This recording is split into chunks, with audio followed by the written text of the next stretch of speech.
Barcelona میں ندائے Kashmir Spain اور تحریک کشمیر کے زیر اہتمام یوم یکجہتی کشمیر کے موقع پر احتجاجی مظاہرہ کیا گیا۔ مقررین نے انسانی حقوق کی عالمی تنظیموں سے مطالبہ کیا کہ وہ کشمیری عوام کی آواز کے لیے مؤثر کردار ادا کریں۔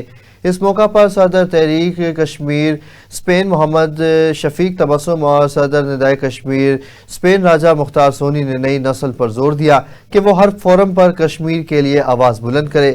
مظاہرے کے دوران فضا کشمیر بنے گا پاکستان کے نعروں سے گونج اٹھی۔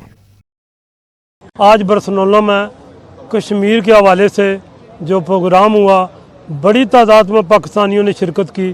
یہ یوم یکجہتی کشمیر کا پروگرام تھا۔